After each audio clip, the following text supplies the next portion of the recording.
안녕하십니까. 부동산 코칭 박쌤 박진혁입니다. 오늘은 동부지방법원 2021 50014 요 사건번호를 한번 보도록 하겠습니다. 송파구 오금동에 있는 다세대요. 다세대 오금동 다세대 603호 다세대가 6층까지 올라갔어요. 감정평가는 2억 4,515만 원. 자, 최저 매각 가격이 여기에 21%까지 지금 내려갔어요. 아주 막 쭉 내려간대요. 21%까지 내려가서 5,141만 2천 원. 자, 그런데 보증금이 몇 퍼센트냐면 20%. 자, 보증금이 20%는 어떤 때라겠죠?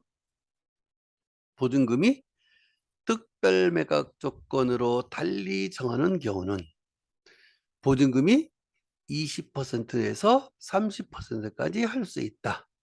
이게 바로 특별 매각 조건은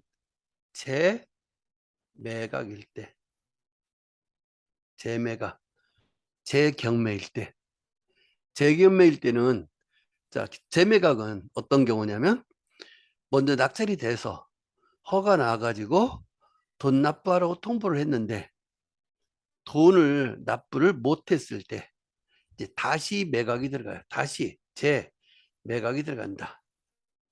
재매각일 때는 보증금이 20%.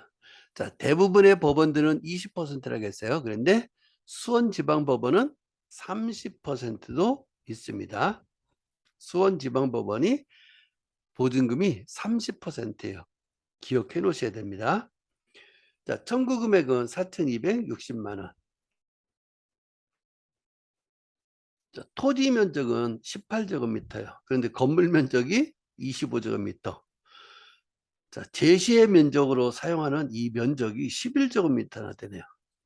아마 이완 건축물로 되지 않을까 하는 그런 생각이 듭니다. 그래서 한번 봐보자고요.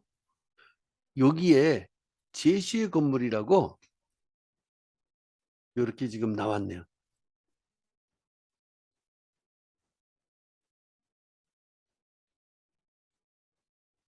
자, 제시의 건물이 건물의 바깥에 이렇게 지금 뭐 완전 그냥 튼튼하게 지금 지어진 것 같은데요.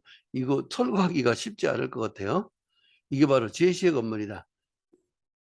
제시의 건물이 등기부에 나와 있지 않은 건물이기 때문에 위반 건축물이 될 가능성이 많아요. 그래서 지금 여기는 그런 내용이 지금 안 나왔는데 어, 나중에 위반 건축물로 해서 돈을 과태료를 내야 될 수도 있습니다. 자, 제시의 건물 포함 재매각인 매수 신청 보증금 최저 매각 가격이 20%다라고 이렇게 써 있어요. 자, 매각 물건 명세서상 현황 조사된 임차인은 권리 신고가 없다. 그래서 임대차 관계가 알 수가 없는 거예요. 전입일자가 말소 기준 권리보다 앞서므로 일단 대항력이 있는 것으로 자동 권리 분석이 되고 있으며 컴퓨터에서 주민등록 전신고만 입력만 하면은 말소 기준 권리보다 더 빠르면 자동으로 선순위가 돼요. 그래서 자, 만약 진정한 임차인이라면 진정한 임차인은 여기서 지금 태인에서 이야기하는 거니까 자, 실제 진짜 임차인이라면 보증금 전액을 매수인이 인수해야 된다. 그래서 이걸 한번 확인을 해봐라. 확인해보고 입찰을 해라. 라는 얘기예요. 자, 임차인이 지금 있습니다. 전입 날짜가 2020년 3월 20일이에요. 2020년 3월 20일. 자, 말소 기준 권리는 압류, 잠실 세무서장.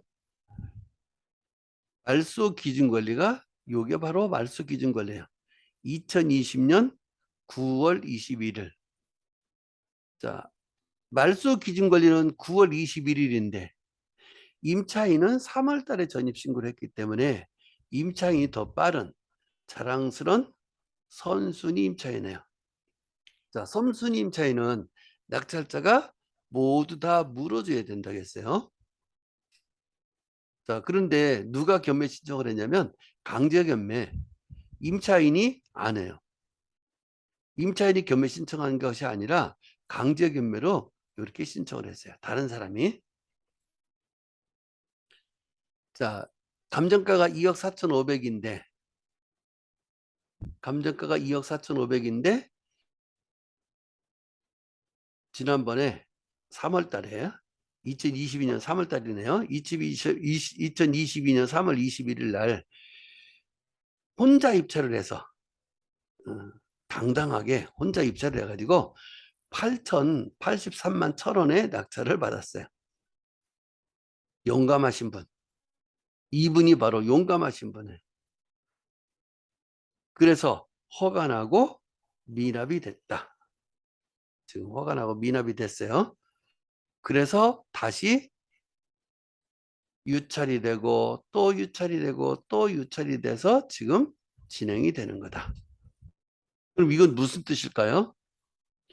자, 이때 낙찰 받은 사람이 이제 임차인을 만나러 가봤겠죠. 이제 임차인 만나러 갑니다. 임차인을 만나러 갔더니 금액이 상당하게 많은 거예요. 그래서 8천만 원 가지고 낙찰 받은 사람이 이거 두 개 합하는 거니까 집값보다도 훨씬 더 많게 생겼다. 그래서 이제 돈을 못 내는 거죠. 돈을 못 내는 거예요. 지금 돈을 못 내고 미납이 됐단 말이에요. 미납. 자, 그러면 제가 항상 세무서가 있으면 주의해라 라는 말을 많이 했어요. 왜냐하면 세무서는 요 등기된 날짜로 돈을 받아가는 게 아니라 법정기일 가지고 돈을 받아가요. 그러면 강제금매 신청한 사람 이 사람보다도 더 빨리 돈을 받아가는 거예요. 그럼 임차인하고 지금 여기서 여기 세무서 이거 얼마큼 우리가 신경을 써야 될까? 이 세무서. 지금 이 물건에서 우리가 신경을 써야 될까 말해야 될까? 자, 세무서가 있을 때는 항상 주의할 때는 어떤 때 주의를 해야 되냐면 임차인이 배당 요구를 했을 때. 근데 지금 이 사람은 배당 요구를 여기 지금 배당 요구 안 했어요. 배당 요구 안 했기 때문에 세무서는 신경 쓸 거 없다. 배당 요구, 선순위 임차인이 배당 요구를 했을 때만 세무서가 있으면 요거 주의를 해야 됩니다. 그런데 여기서는 세무서 신경 쓸 게 없어요. 왜? 임차인은 경매대금에서 받아가지 못하기 때문에 배당 요구를 안 해서. 그러면 이제 문제는 여기서 딱 한 가지 문제예요. 임차인의 보증금을 알 수 있을 때 입찰을 들어가야 돼요. 그런데 우리는 알 수 없다. 알 수 없으니까 입찰을 하면 돼요, 안 돼요? 입찰할 수가 없다. 입찰을 할 수가 없어요. 왜냐하면 임차인의 보증금을 우리는 알 수가 없어서. 그래서 임차인의 보증금이 이제 누구는 알 수 있냐면 임차인도 알 수 있어요. 이해관계자는 알 수 있어요. 소유주 알 수 있어요. 그럼 소유주가 아는 사람을 통해서 가격 싸게 낙찰 받을 수도 있는 거예요. 또 임차인이 가격 낙찰 싸게 내려오면 낙찰 받을 수도 있어요. 그러면 이게 지금 제가 봐서는 앞으로 한 두세 번 더 떨어져서 2천만 원대 가야 되지 않겠냐 하는 생각이 들어요. 2천만 원대.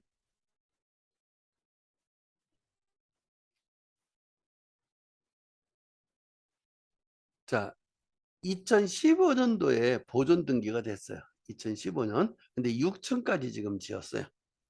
6층 중에 6층이란 말이에요, 지금. 6층까지 지었어요. 자, 그러면 5층 이상이 되면 이게 아파트가 돼야 되는 거 아닌가? 5층 이상이면. 그런데 자, 건축물 관리대장을 한번 봐볼게요. 6층이면